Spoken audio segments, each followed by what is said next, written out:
ever be.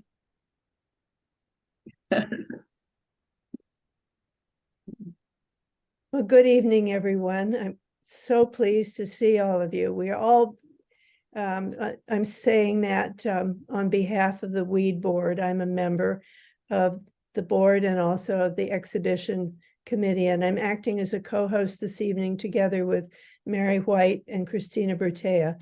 So I'm extending a warm welcome to all of you, zooming in from California, from up and down the West Coast, the Midwest, the East, and other parts of the world. And thank you for joining us today. This is the second in a series of 3 artist talks by exhibitors in the Weed annual membership show. And this year our theme is Kinship with Birds in Flight and Plight. Weed, the acronym for Women Eco-Artist Dialogue, was founded in 1996 and has its physical base in the San Francisco Bay Area. We are a volunteer-run collective of female-identified visual artists, writers, curators, art historians, researchers, scientists, and others interested in highlighting the intersection of art and ecological issues. My first piece of business is the land acknowledgement. If you wish, we're inviting you to type your location and your own land acknowledgement into the chat. In the meantime, I'll read from ours. Weed's office sits on the territory of Huichin, the ancestral and unceded land of the Chochenyo-speaking Ohlone people, the successors of the sovereign Verona Band of Alameda County, which is near one of the largest shell mounds in the Bay Area. This land was and continues to be of great importance to the Muwekma Ohlone tribe and other familial descendants of the Verona Band. We recognize the Muwekma Ohlone tribe, who are campaigning to become federally recognized. Also, the Association of Ramaitush Ohlone, who are researching, revitalizing, and preserving Ramaitush Ohlone history and culture. And lastly, the Confederated Villages of Lischan and Sogoratea Land Trust, who are working to return native land back to indigenous stewardship. Okay, again, if you would like to add your site to the chat, you're most welcome to do so. The next bit of business is Zoom housekeeping. We are recording this presentation, and we're asking you to keep your audio muted during the event. The host may mute you if there's extra noise in the background. If you have questions during the presentation, please put them in the chat for the later Q&A section. We will stop the first recording after the presentations and immediately start a second recording for the open discussion. I want to extend a warm welcome to Jane Kim, who is with us today, the curator for this remarkable exhibition, and I want to thank her for her generous contributions of time and experience. I was introduced to Jane via her sister, who was singing her praises at a social gathering, and so I was delighted when I was able to contact her and she accepted membership in Weed. Jane is a visual artist with exceptional range. She's distinguished herself as a fine artist as well as a science illustrator and muralist, and is also the founder of Inkwell, a company dedicated to inspiring viewers by introducing the complexity of nature into public space. Jane holds a BFA in printmaking from Highland School of Design, and after that attended the California State University at Monterey Bay, where she received a master's certificate in science illustration. She has created large-scale public art across the country, most notably the Wall of Birds at the Cornell Lab of Ornithology, the National Aquarium, the De Young Museum, Leigh Yarkey Woodson Art Museum, and more. She's the creator of the Migrating Mural Campaign, a series of public installations that highlight wildlife along migration corridors that it shares with people. And she's just come back from 6 weeks in the small town in the Sierra Nevada mountains where she was working. She and her team were working with a group of indigenous people to create imagery that was relevant to their way of life and welcome a creek back into its due recognition. So Jane, would you like to add any other comments? No, wow, thank you for that. That's that overview and of my bio. Hello, it is awesome to be here. My name is Jane Kim, and I'm just so thrilled to have been able to review all of the amazing works. It was quite difficult to select just a handful of all the amazing submissions that were in, and couldn't be more excited to support a theme that is titled Kinship with birds. I think that that is such an important phrasing, kinship. And I think that that, really extends to a way of life of everything. So thank you for having me today. Okay, anything else you'd like to comment on now? Well, I think that as far as would this be the appropriate time to talk a bit about the exhibit specifically, or was there other more that you wanted to introduce before I launch into that? No, it would be a wonderful time for you to do that. Okay, wonderful. I was as a juror, it was so much more than just looking at the works of art in isolation, just from a visual standpoint. I really enjoyed reading everybody's statement. That was so important to me, and the what drove each and every one of you to create and make what you make was, I think, the most exciting part about during this exhibit. And being able to have that opportunity to read those statements really impacted how I was able to relate to the artworks themselves. And so in this sort of digital online platform where we can all view the works and read one another's statements, I think is quite a gift and a different way of viewing art in an exhibit format. We are often not, afforded so much space to dedicate with our words. And so I think that I hope all of you have taken the time to read one another's statements about their works. I think for me, that was the most moving part about the selection process. So congratulations to all of you. I really do feel like right now it's more important than ever to find these ways of processing what is happening in our world right now. We're in a really important transitional time in the Earth's life and in people's lives. And in some ways, like I while as hard as everything is, I'm actually so grateful to be alive in this time, in this age, and in this era where we have the ability to connect with one another, even just right now here on Zoom, which can seem really quite impersonal, but it actually means that we can support each other in this way that we never were able to before, and to learn and have information disseminated in these ways that are right at our fingertips. So I think all of that together, in the way that this exhibit came together, this virtual exhibit, which I think, 10 years ago would have seemed really wild and impossible, has really quite been a beautiful thing. And just to gather here with the artists in this way is really wonderful. So that's my 2 cents on the whole thing. It's great. Thank you so much. It really sets a beautiful tone for the rest of the conversations. Great. Christina, would you like to begin the process of introducing the artists?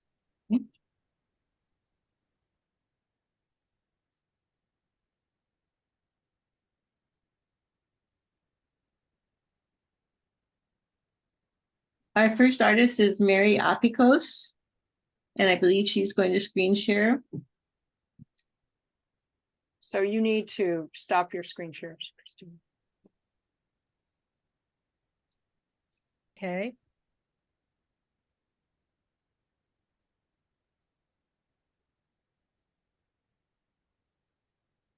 Great.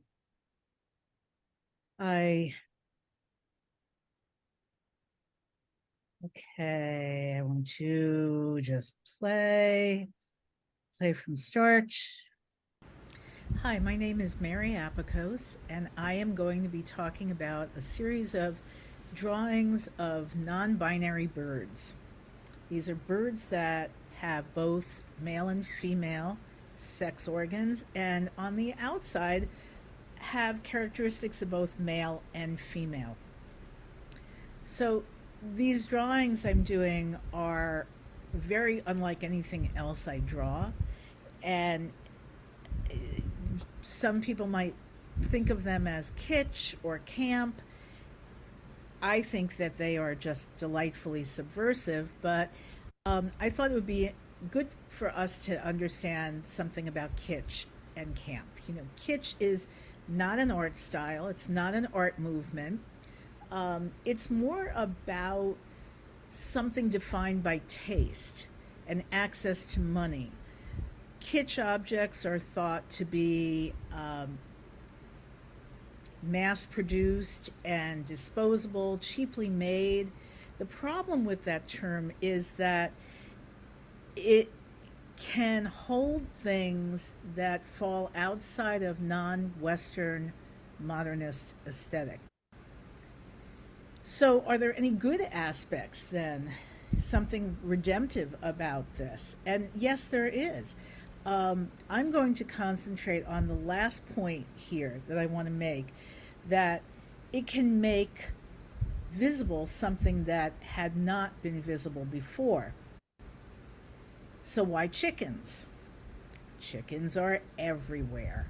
I had two distinct influences in starting this project. The first was Wigstock, a drag queen festival celebration in New York City that I photographed for 10 years. And the other is a deep scholarly interest in folklore and fairy tales. I teach a Jungian arts-based research course on fairy tales at the New York Young Foundation. And in fact, this week we are working on nursery rhymes. Yankee Doodle went to town upon a little pony. He stuck a feather in his hat and called it macaroni. Well, a macaroni was actually the term used in from about the 1760s through the 1780s for an effeminate man who traveled out of England and was influenced by European fashion, meaning French. I did not know about Mary Darley, who had a thriving portrait business and did portraits of macaronis. She and her husband. The macaroni in the 1760s was wealthy and traveled and was deeply interested in culture outside of England. In 1772, the word changed its meaning. And we could really talk a lot about this, but it changed to a person who exceeded the bounds, the ordinary bounds of fashion. They were just over the top. And it became a term of reproach for all ranks of people indifferently who fell into this absurdity. So I'm going to finish by not commenting, but showing you some of the drawings in this series.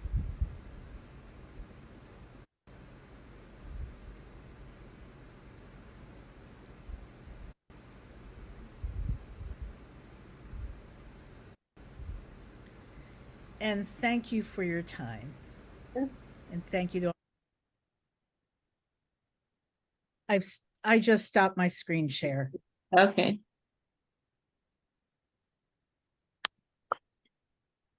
To all my friends that came.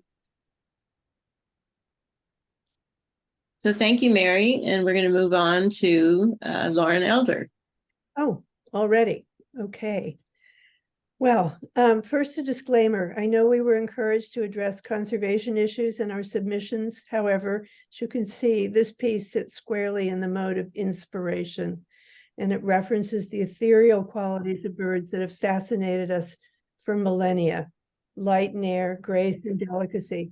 Even pelicans are elegant on the wing. The title of the piece, XO, is a double entendre. Most of us think of this as an abbreviation for love. It is that, and it is also exquisite orientation.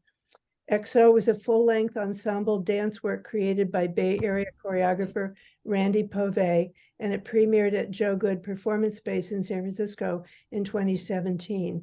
I was invited to contribute the scenic design elements. The dance work consisted of many short segments that I'll describe in a moment. And the dancer gracefully extending her arms in this image is Nadi Pekek, and the photo is by Kaveri Sethi. I'd like to provide a little context for this collaboration. Taking advantage of bird metaphors, I could identify myself as a, quote, a duck. I was trained in visual arts and subsequently in landscape architecture, but I don't nest neatly in either box. Instead, I've chosen to work in collaboration with creative people from other disciplines throughout my career, leading to a blended identity that evades categories. For the first 25 to 30 years, I thrived in the world of performance, contemporary dance, experimental theater, new music, new circus, and more. I created visual designs, also called scenic designs, as well as props and the occasional costume. I was able to produce my own spectacles with large casts also, and the works were cited on an environmental scale in public space. With the new millennium, I shifted focus to designing with the environment itself, projects that were always developed with the host communities, and this work led to my connection with weed. But my addiction to performance never quite disappeared. I continue to accept the occasional requests from valued colleagues. And in 2017, while recovering from a knee replacement, I was pleased to be distracted by a commission from my now dear friend, Randy Povey, the choreographer. Randy was building a multi-layered work that was a kind of tarot deck of archetypes. A brief description. XO is an evening of dances by tender men, princes and lovers, and powerful women, queens, witches, mothers, warriors. XO is a cauldron of gorgeous power, upending and mending, a mythical series of dances to help us navigate the new world order. I like to bring Randy's voice directly into the conversation, since it was an extended conversation that was nested in great mutual trust. She had first seen a work I had done together with Contraband Dance Theater way back in 1990 and had never forgotten it. I was enthralled by her set design, giant blocks of ice hanging from the ceiling with some kind of foliage frozen into the blocks slowly melting during the piece, all of this juxtaposed against soil strewn across the floor. I'd never seen anything like it. The set was as important as the dance, was a dance in and of itself. And from that evening, I hoped to someday work with Lauren, and was thrilled when she and I were able to come together on XO in 2017. So switching to my own voice again, I was able to view a few rehearsals, and then I offered Randy two ideas. If memory serves me correctly, one was a movable set of large tree limbs on the floor, and the other was a kind of chandelier using feathers. I was immediately drawn, Randy was immediately drawn to the feather chandelier and said, wow, that was the right choice.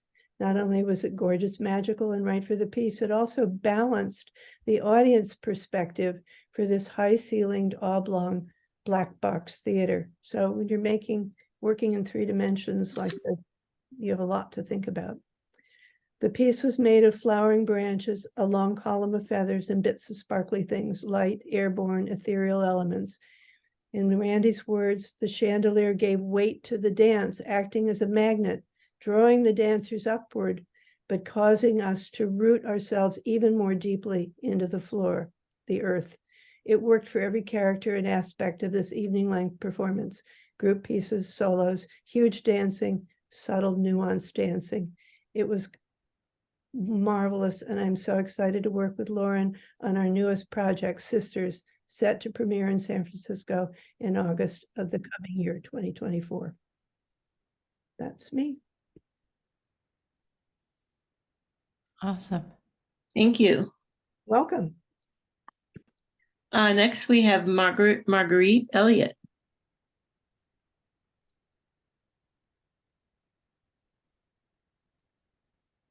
Marguerite, Okay. can you Yeah, please- I'm here. I've just unmuted myself. Hi, but first of all, thank you for everyone at me for organizing this exhibit, which is incredible. And I know everybody is a volunteer. So kudos for putting this together. And thank you so much to Jane Kim for being a juror. I appreciate it. And I love how the work is set up in that online gallery. It looks really great. And it's really cool that it's so national, people coming in from all over the country to view the exhibit. So can I do can I share something from my PowerPoint? Is that possible?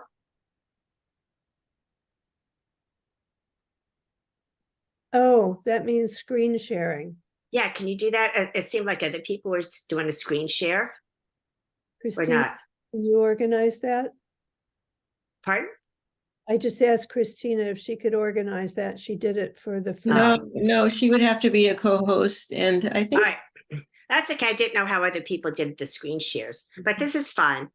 Okay, so this is titled Medusa Trees. I did 2 series of Medusa trees, and this is currently at Pepperwood Preserve. It's a nature preserve up in Santa Rosa. And a couple years ago, I've been doing these sentinel sculptures for, I don't know, 5 or 6 years. And my sentinel sculptures are large public art sculptures that stand guard and witness what is going on in our environment. So they're all environmental related, and they are placed in countries in Europe, as well as many sculpture parks in California and the United States, New York and Nevada. So after I did a series of these sentinels that are standing guard and kind of bearing witness, I was getting into trees during the pandemic and reading a lot of books about trees. And I realized how, we have kinship with trees, to, kind of paraphrase what this environment, what this installation is about, and how they communicate with each other. And then from there, I got into birds. So the first sentinel sculpture I did is called Where Have All the Birds Gone? And it's about the 2.9 billion birds that we have lost in the last 50 years. And that sculpture is currently down at Newport Beach Sculpture Park. And that will be traveling back to Northern California at the end of the year. And so my work is pointing out not only standing guard, but it's pointing out, how we need to focus on these losses, the losses of the birds. And then I got into how we're losing trees at a horrible rate. Something like 36 million trees are lost each year due to fire, man-made causes, and loss of habitat, and climate change. So without the trees, where are the birds going to nest? So in this particular sculpture, I have a gold leaf bird's nest embraced in the branches above. And I named it Medusa because these trees are angry. Medusa would turn people into stone because she was angry. And these trees are angry about what is happening to them.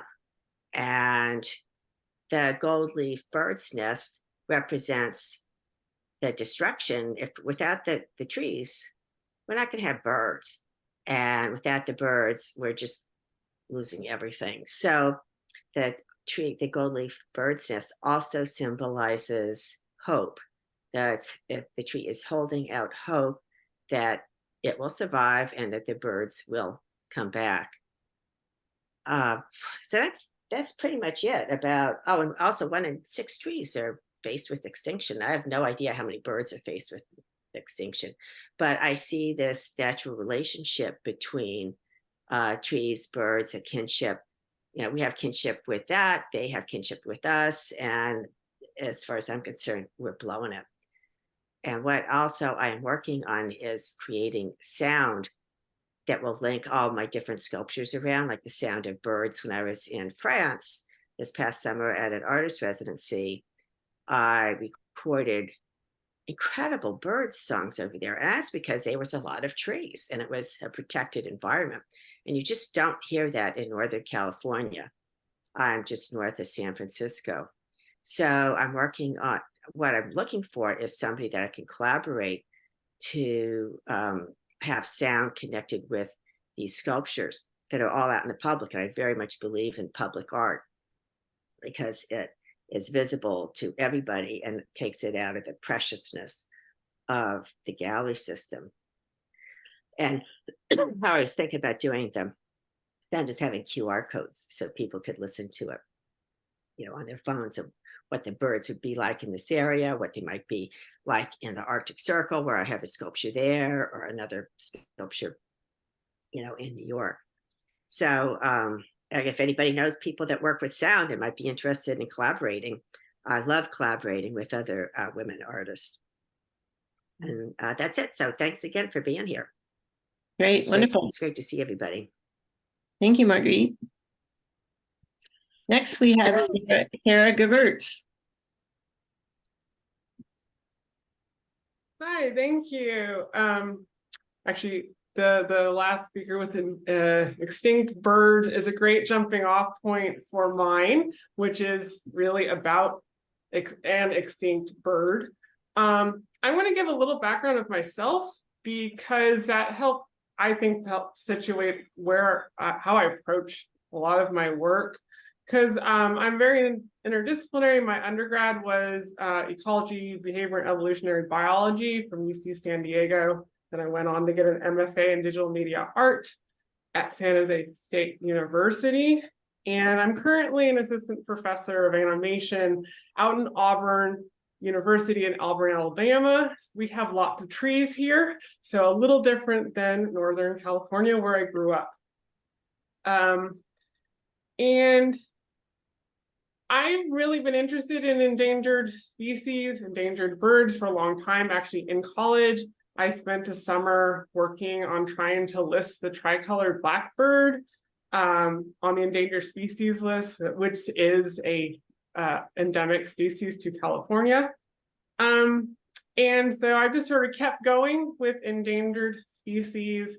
And this piece, Woody's Last Laugh, is sort of was inspired by reading a couple New York Times articles about they're going to delist 22 species from the endangered species list. So to be delisted, that means you've either recovered, yay, or in this case, you've gone extinct, not yay.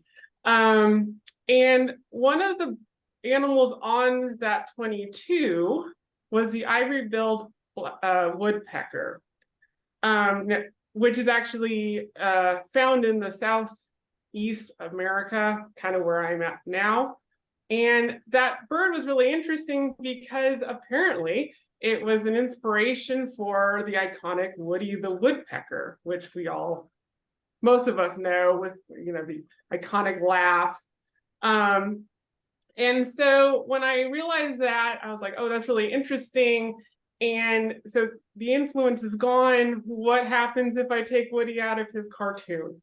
So I went and found Pantry Panic, which is the 1941 film with Woody, and I photoshopped him out. The Pantry Panic is in the public domain, so it's perfectly okay to do that.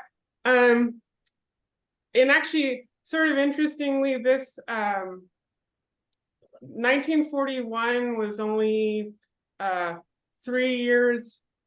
The last known sighting of the ivory-billed woodpecker was 1944. And since then, it's kind of like Bigfoot. People think they have seen it, but they're not really sure. And actually, the ivory-billed woodpecker didn't end up getting delisted. It was extended and is currently not one of the, so only 21 species got delisted for extinction, but that doesn't, that doesn't mean he's not going to go extinct. They haven't really seen him since the 40s. So my hope with the piece and a lot of my work is to bring awareness to the fact that like this iconic people, everyone knows the Woody, the woodpecker, but they don't necessarily know what he's based off of. And that bird is most likely extinct. So that is what a lot of my work is based off of. Thank you. Great. Okay. And before we move on, actually, I wanted to say congratulations to you, Sarah, because I actually also chose this piece as the recipient of the award that was given to one of the artists of the exhibit. And I'm so glad that I had an opportunity for you to share your backstory and the reason for this piece, which I thought was so brilliant in terms of the feeling that it also gives you from removing the main character out of these stills. And it's Pantry Panic, I think just the title of the piece and it being one of the last films and it being so close to the date, all of these poignant things coming together. You look at these stills and it's just kind of insanity when you don't like have the major character or the main player in the conversation in context. And I think that that's actually so true of the natural world. And I think it's something that we really take for granted. Like, what would it look like if we were to take it out? Like, what if there was no nature on this planet? Like, what would that feel like and look like? And I think these stills kind of perfectly capture what looks like total chaos and and insanity. So congratulations to you. I think this piece is brilliant and really appreciate the use of your work to drive more awareness around topics of animals in plight. Thank you very much. Thank you to both of you. Next, we have Sarah Haviland. Hi, I'm really pleased to take part in this presentation and in this exhibition curated by Jane Kim. I think it is really very beautiful and a moving overview of some really important work about birds. I'm also happy to get to know the artists from across the country. My selected piece is called What the Eagle Saw, and it's a functional bench. It's shaped like the iconic eagle, fabricated from industrial flattened steel mesh. I worked with a collaborator, as I have done various times in my career, a fellow artist and an expert welder, whose name is Hergman Rogman, to bring my design into a lasting reality. I also wanted to just add that I have been following this Echo Arts organization, not participating as a member as yet, but for many years, and admiring the efforts of Patricia Watts, along with Amy Lipton, to bring attention to voices of artists in the ecology movement, which we all know has grown all the more crucial over time. Amy Lipton lived in the Hudson Valley, not far from me, and we met during a time when I was very involved in an outdoor sculpture show annually in a place called Saunders Farm in Garrison, New York.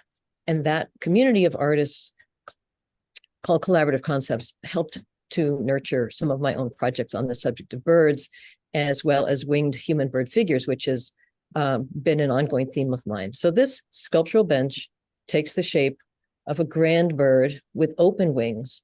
It is shaped to be welcoming and sheltering in my version, which is, of course, in contrast to the often fierce image of the eagle.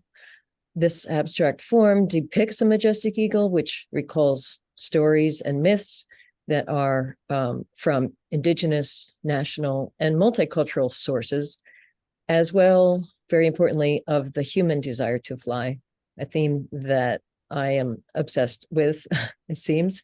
So the bench is made with steel mesh, and that also hints at some other things which might be contradictory: cages, also baskets and nets. And as a functional artwork, I do feel that it offers the seat as witness. We could say it's a witness to the dire state we are in today, but also happily to the successful return of the American, also called the bald eagle, which was revived in the Hudson River Valley by conservation efforts. So this is a bit about the background of that successful conservation. During the time that I've lived in the lower Hudson Valley, I became excited to learn about the return of the bald eagle to nest here and to rear young in the river habitat.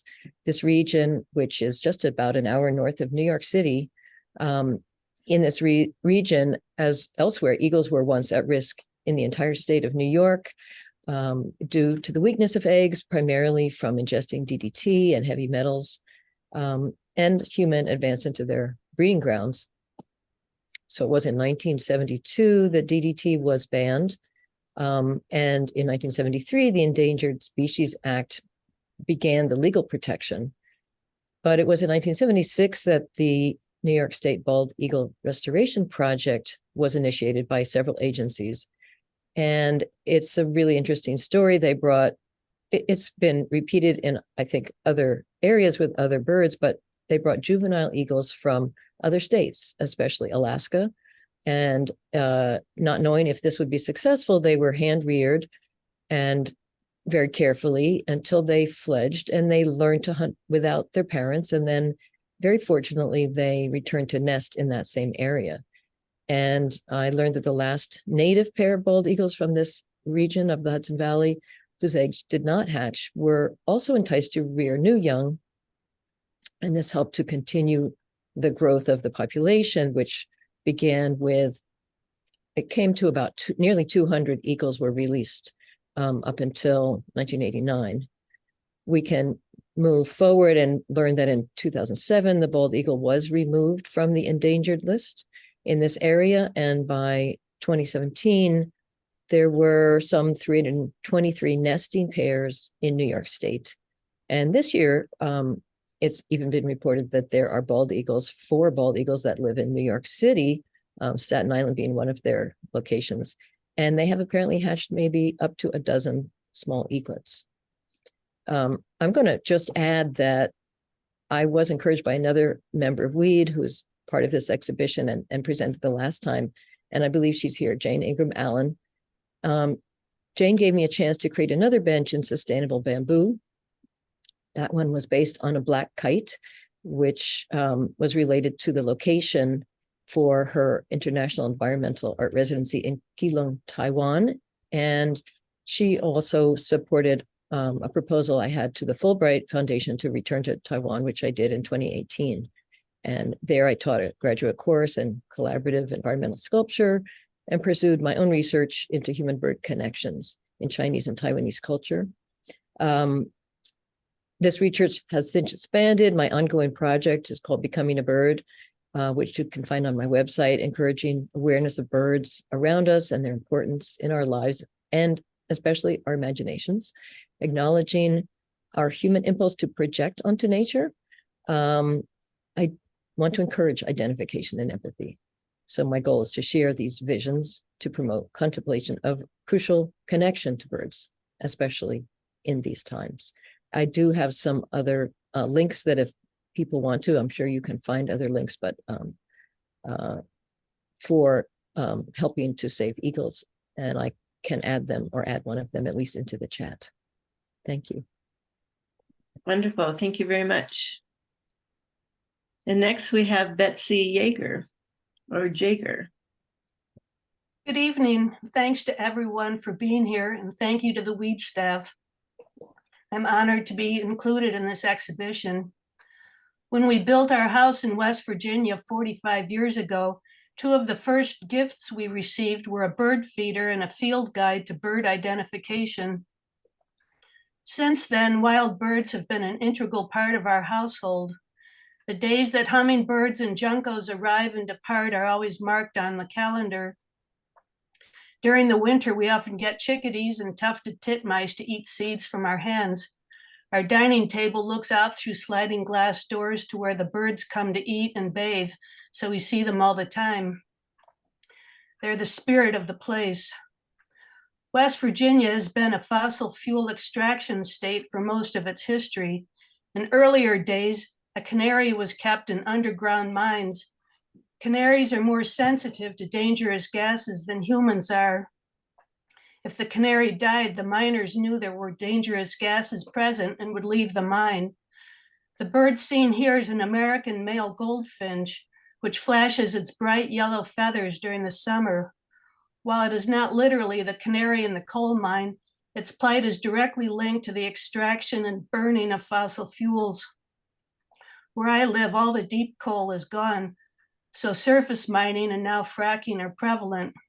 The harm these activities do to birds is not as immediately dramatic as a canary falling off its perch, but it is just as significant. The piece shown here is based on one of many photographs I've taken over the years, documenting the profound changes done to my rural neighborhood with the onset of strip mining. First, the land had to be logged, resulting in loss of habitat for birds and wildlife.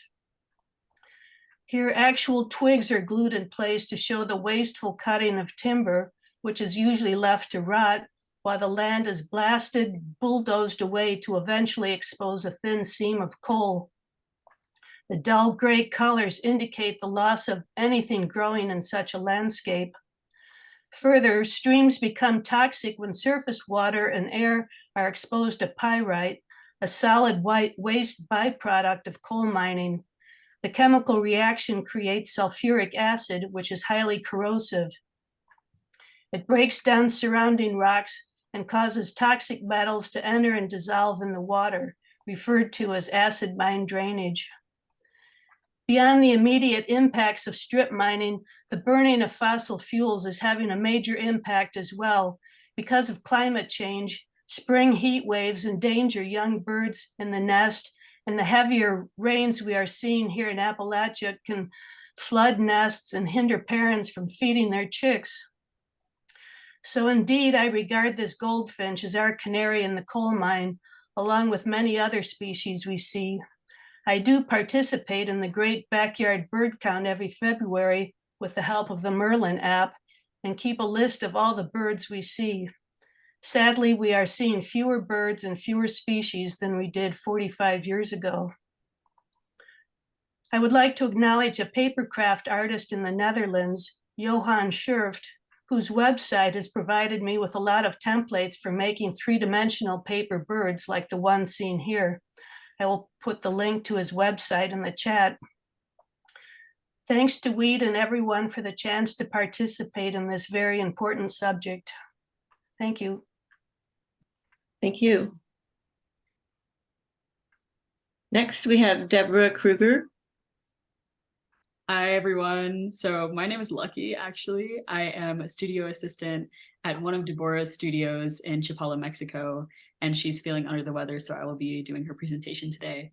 But on a personal note, I am from Oakland, California, so it's a pleasure to see so many Bay Area-based artists and artists that are from the Bay. And on behalf of Deborah, I just want to say thank you so much for including her in this wonderful online exhibition. And without further ado, I'll get started on her statement. Bird extinction, migration, and the impacts of habitat destruction are the subjects of Deborah Kruger's environmental artwork. The imagery also alludes to the migration of humans who are similarly affected by loss of habitat due to war, economics, and human-induced climate change. Feathers cover all of her artwork, whether wall reliefs, sculpture, or installations. All the feathers are made from fused, recycled plastic and are hand silk screen printed with images of endangered, recently extinct, and migrating birds. Many of the plastic pages are also overprinted with text related to bird extinction. For example, excerpts from Rachel Carson's Silent Spring, which was the first book for the general public sounding the alarm about endangered birds and midwifed the modern ecological movement. Deborah read this book as a young woman, and she credits it with putting her on the path to being an environmental artist. Red Feather Basket, which appears in this exhibition, is a second in a series of small baskets that are decorated with Deborah's signature feathers made from recycled plastic. This is a small piece, and all the feathers are cut from larger scraps left over from other work. Recycling her own work is Deborah's effort at reducing her own studio footprint. Using recycled materials embeds a narrative that addresses the burgeoning global consumerism and habitat fragmentation that contributes to the loss of bird and human habitat. Themes of loss and extinction proliferate through her artwork. Many of her pieces take the shape of maps of countries and regions with where endangered birds are threatened by unrestrained development and consumption. In addition to the endangered bird imagery, Deborah has increasingly begun to use various handcraft techniques, such as hand sewing, drawing, wrapping, and hand silk screening, because even handcrafts are endangered as digital options become more ubiquitous. For example, one of her artworks is based on the huipil, a hand-woven garment worn by indigenous women from Mexico and Guatemala. Since hand-weaving and indigenous culture are both threatened by relentless consumption, she includes these forms in her work as an homage to these cultural losses. Deborah has 2 studios. She maintains an art studio in the vibrant art community of Durham, North Carolina, and a production studio in the lakeside village of Chapala, Mexico. All of Deborah's abstract artwork incorporates recycled plastic feathers, which are handmade by local Mexican women who work in her studio. These women gain empowerment and employment in Deborah's team-based studio. Her art practice balances making objects of beauty that convey layered meaning about the impact of human-induced climate change and consumption on bird extinction and a loss of indigenous culture. If you would like to learn more about Deborah Kruger and her artwork, please visit deborahkruger.com and follow her on Instagram at Deborah Kruger Studios with an S. Thank you. Thank you, Lucky, so much for filling in for her. And now we have Cynthia McCollum. Hi, everyone. Thank you for doing this, having this exhibit and including my work. I will just start by saying that I have a lifelong romance with the natural world that started when I was a child. And I'm also a record keeper. And those 2 things inform most of the work that I create. I first became interested in birds, specifically during the pandemic, when they became more visible and audible. And that's when I really paid attention to them, started feeding them. In the winter of 2022, I had finished a large project, a year-long project, and I was looking for a new project, and I wanted something that would engage me daily with the natural world. And I decided that I would, the first thing I would do every day would to go outside and listen to the birds. And I did this with the Merlin app, which uses AI to identify birds by their song. So Merlin and I would listen for 60 seconds every morning. And I started doing this on February 3rd of 2022, and I did it every day for a year. I kept track of the birds in my sketchbook like this. Every day is written down. I also started to make a visual key of the bird species that I heard. I did that each bird species is represented by a sphere, an abstract version that is sized and colored to be species specific. There were 67 species that I heard over that time. This is what my key looks like. There's one more page of it. So I'd been doing this for about 5 months. I still didn't really know what I was going to do with all this information that I had been gathering. And I started playing around with how to convey this data visually. I came up with the idea of sound paintings. Each of these paintings, there are 44 paintings like this in this series, and each one is a visual record of the birds that Merlin heard and my listening for a week. So it's 7 days, 60 seconds on each of those days. And this piece is the week of January 6th. It was a fairly busy week in my winter yard. A couple things I'll gonna point out about it is that there some of the circles, the spheres, have fuzzy edges.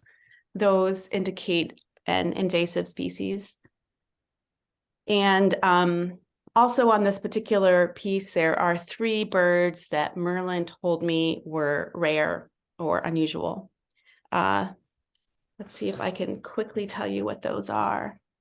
A fox sparrow, a red-breasted nuthatch, and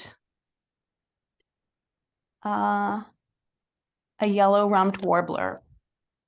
I became really interested in these rare species because they stood out and they excited me. And I started thinking about all the birds that I wasn't hearing, how many more species I would have heard 10 years ago or 20 years ago or 30 years ago. And that made me really aware of, I started researching the endangered species in the state of Connecticut. There are 50 birds on that list of endangered, threatened and special concern species. And I'm in the process of making a visual record of all 666 species in the state of Connecticut that are endangered. But this series is really a project about a particular place and a particular time, hyper-local. These 44 paintings together show the ebb and flow through migration and seasonal changes.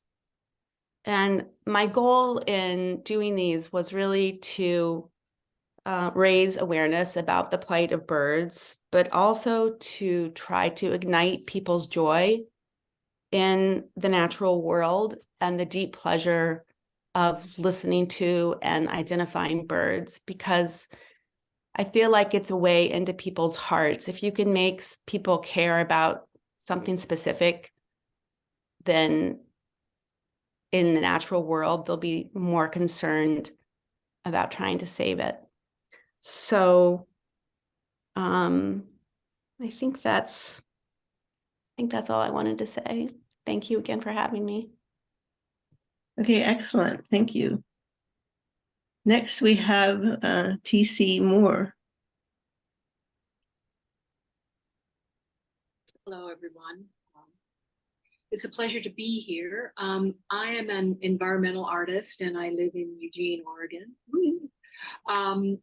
I try to use an array of low impact ecological materials, often from nature, that reflect upon our condition, our connection and disconnection to plants, animals, and the earth.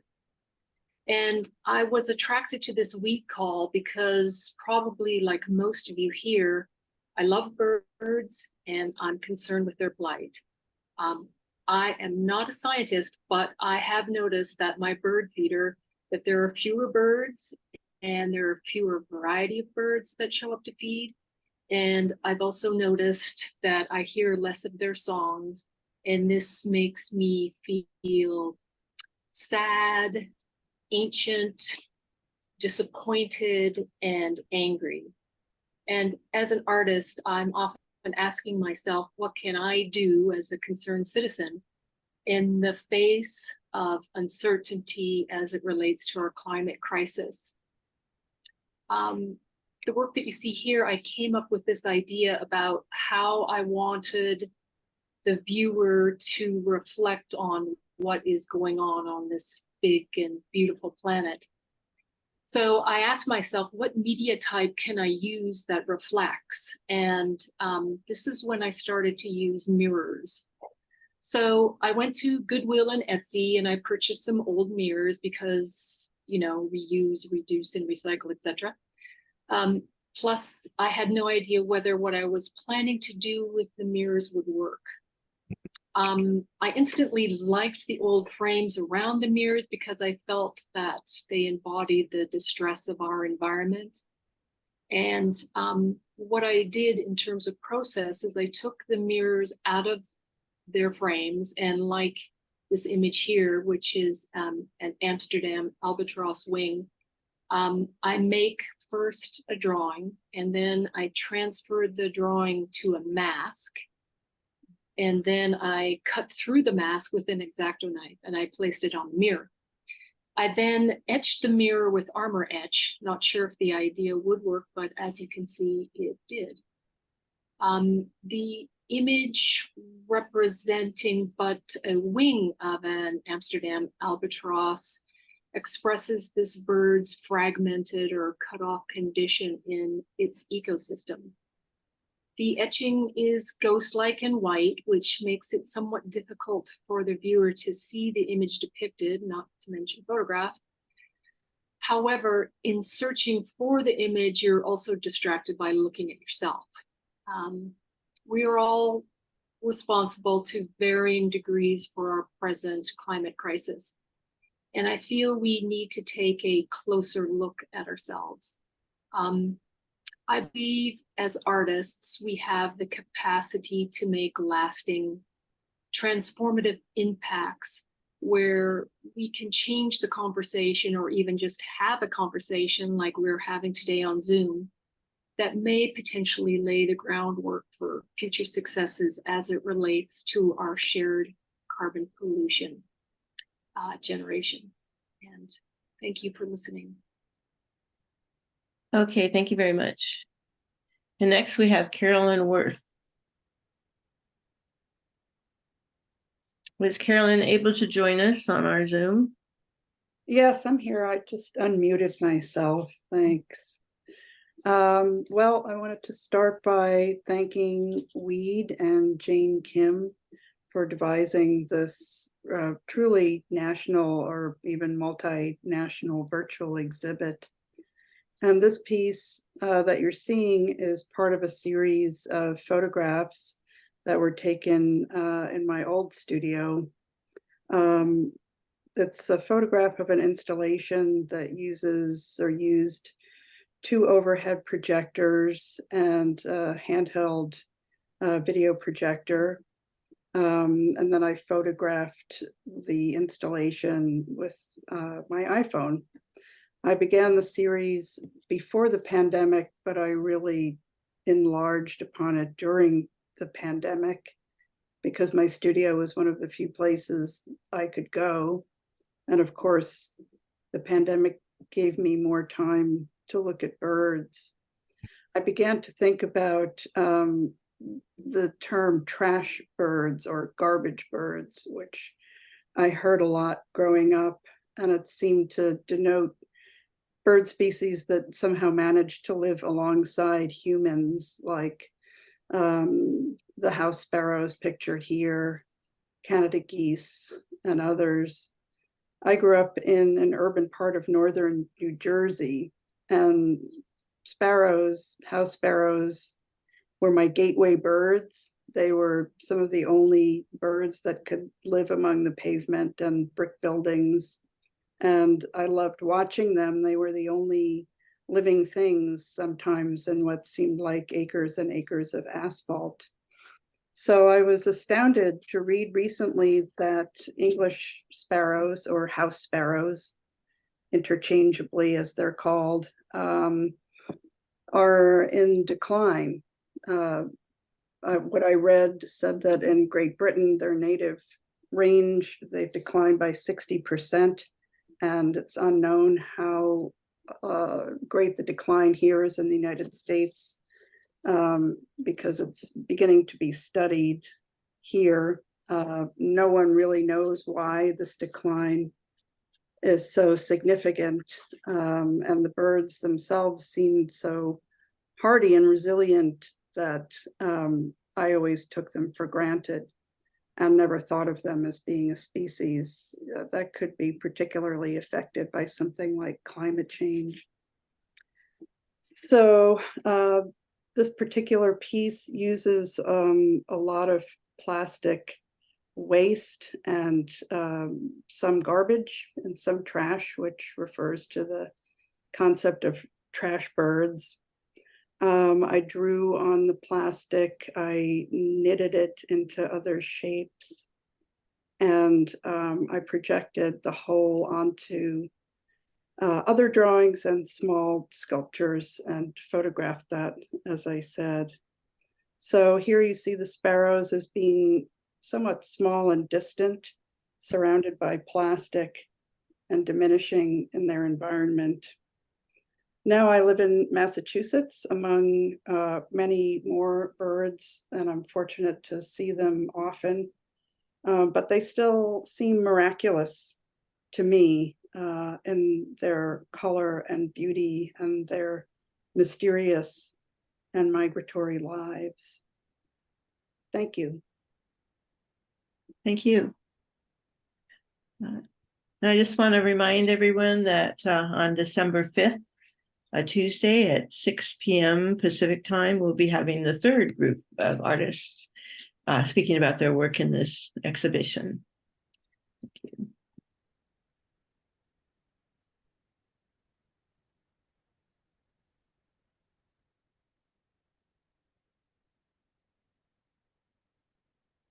So does anybody have a question to start off with?